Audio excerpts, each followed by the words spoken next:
of the home after discovering the entire first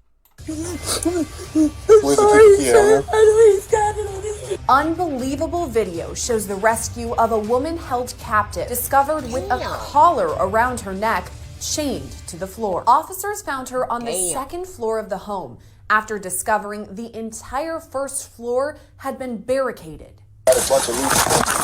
Officers in Louisville, Kentucky made the terrifying discovery on August 16th on the city's south side. At about 7 o'clock that evening, a call came in from concerned neighbors reporting a woman screaming. Body camera video shows officers arrive on the scene.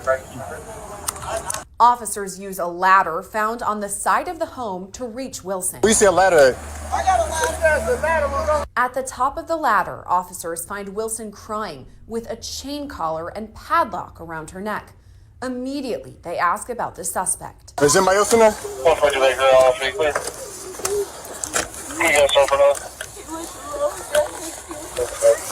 He did what? Is he Hispanic? The suspect was later identified as 36-year-old Moses May, Wilson's estranged boyfriend and father to her child. She later told police he asked her to come over to clean the house. That's when he chained her up. She was there for about 5 hours before being rescued. That nigga wasn't playing no games. He called her. He drilled that shit into the floor. Got a chain. And then called her over and chained this bitch up. God damn, it could have been bad if they didn't show up.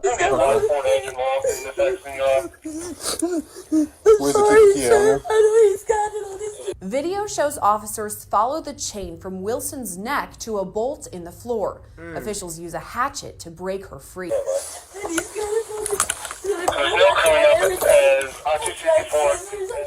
But there's no one else in here, right? No, you can.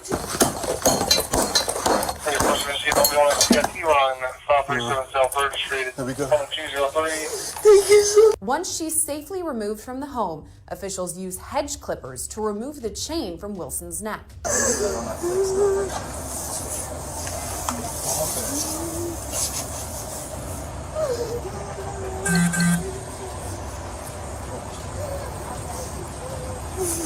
He was taken into custody 2 days later.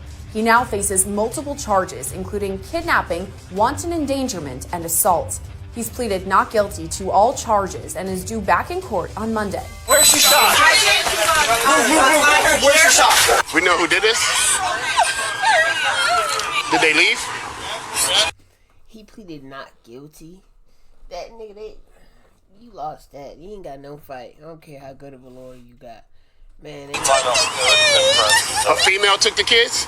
Hey, my man, you gotta get on the other side of the tape. Get on the other side of the tape. Tell me what happened. I'll tell you in a second. Calm down. Talk to you. Let us talk to you first. Calm down, brother. What happened to her? What do you mean she was shot? Hold on a second. Let her explain. She gotta explain it to you, man. Rogers tells first responders she met the suspect, Kathleen Daniels, on a mommy's group online. Soon, investigators begin the search for the boys, 6-week-old Mateo and Lorenzo. What do we care about? Well, the victim. Finding the children. Correct. The victim is here is being treated. We care about finding the kids. All right, well, let's go then. Meanwhile, Rogers is loaded into an ambulance before she's rushed to the hospital. Soon, investigators realize the name Kathleen Daniels is actually an alias, and they're really searching for Angela Montgomery. When police arrive at Montgomery's home, they meet up with her mother, who tells them the babies are Angela's. Y'all know whose babies those were? My daughter's. What's your daughter's name? Angela. Those are Angela's babies? Are you sure? Yeah. You sure Angela didn't lose her babies? She never told you? Okay. But you think those are Angela's babies? That's what she said. Is that the first time you've seen those babies? Yes. It's at the Montgomery home where Savannah police finally rescue the twin boys several hours after they were kidnapped. Oh, you got the baby? Back seat, front seat.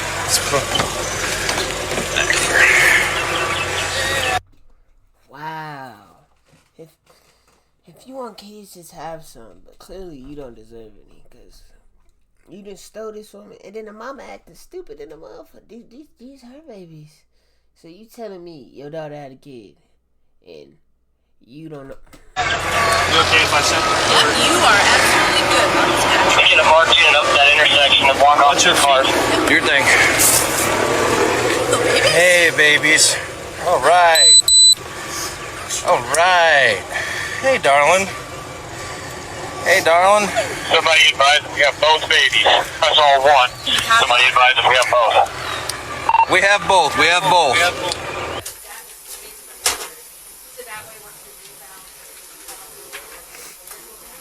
Ready for the next photo?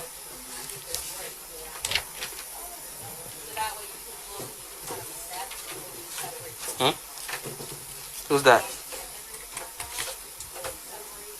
You recognize her? Who's that? Say it again. Kathleen. The same day, Montgomery is questioned by police. She explains she had a miscarriage and planned to break the news to her fiance that morning. I woke up this morning with plans to tell my fiance that I'm not, like, that I miscarried. Okay. Who's your fiance? Dale Foster. Do I have to say the names? I'm sorry. No, we just No, want to make sure it's the same we're talking about guy. the same people. Okay, yeah. That's when my day started. But soon her story goes off the rails as Montgomery mentions her fraternal twin sister, Destiny. She implies Destiny may be responsible for the shooting. I swear on everything I love. I got a call. You can check my phone if you have. When somebody say that shit, it's a lie. Not for real. It's a lie. Let me tell you the truth.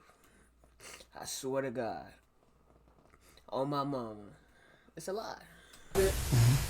It was from Destiny, and I. From who? Her name's Destiny. Destiny. Her name on her driver's license reads Destiny Scott, 2598. She has a New York driver's license. Okay. And I don't know the numbers. Okay. I got a call telling me to come to Gabby's address, and I did. Okay. By the time I showed up there, I promise I just drove off. I didn't even I was driving my sedan this morning. I saw everything that was on the thing, and I knew for a fact I'm not opposed to. I knew whose kids came into the house. The first time I ever saw those kids this morning was at the St. Joseph's. That's where I saw them.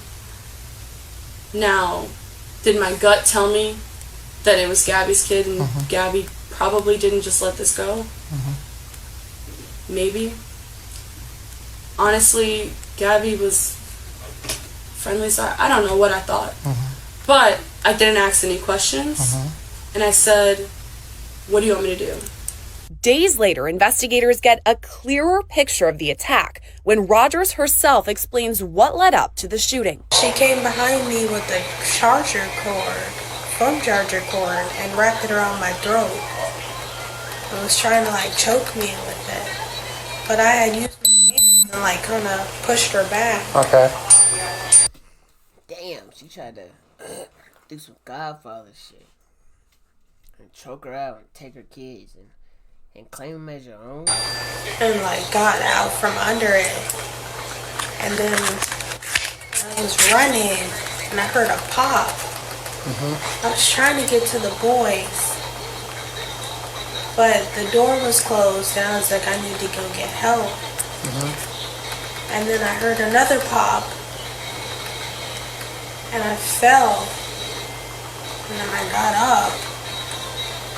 Ran to the neighbors. Banged on their door.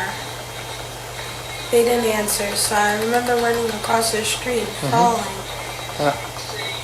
Knocking on that door. Okay. And then that's really all I can really remember. She just kept saying how she was upset because she couldn't find her phone. And then she kept saying, I'm taking the boys. I'm taking the boys. And I was like, what? No, you're not. You're taking my kids. She was like, they're not yours. And I was like, they are mine. I just was so confused. And this was before or after the This charger? is during her trying to choke me with that charger cord.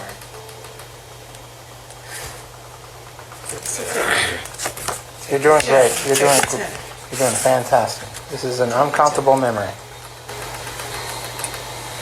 And I just was trying to get somebody to help. Like, I didn't even know she had shot me. Like, I was just running to get help. Okay. And then I remember falling onto the neighbor's doorstep. And then, I see my sister running out of the house. And I'm like, the boys, she took my boys. Rogers even explained she'd been friends with Montgomery for months ahead of the shooting. We've been talking for a couple months. We've actually had a couple meetups, which baffled me that this even happened because I never saw the signs. Like, we even went to the park and had a picnic with her and her baby. And that was the Thursday before the attack. But she's been in the house a couple before that? Yeah, she's come over.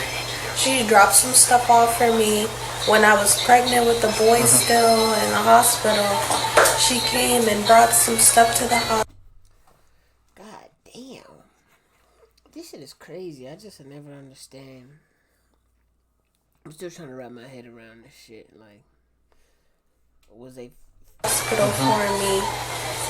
She's just been a really good support. And it just... I just was so confused on what was going on. And in the end, first responders praise Rogers for her ability to react and protect her sons. That's some serious mama bear energy. For you to be able to run, because you ran over to the neighbors next to you in the brick house, and then you ran across the street, 12, 14, right across the street. You were able to, now you've been shot 3 times, and you were able to tell them, not basically, what you told them what happened. And then you were able to tell your sister, and then your sister was able to tell us. And because of that, we could figure it out. And so that was remarkable. Yeah, man. Everybody ain't good people. Everybody is not good people. I cannot believe I'm still stuck on this woman was chained the fuck up in the goddamn house with a chain around her neck. Wow. And then this girl somebody just tried to steal her kids. Not to traffic them or sell them or nothing, just to goddamn have them as their own. What you think you finna just roam the city with? Oh no, man. I'll catch y'all in the next one.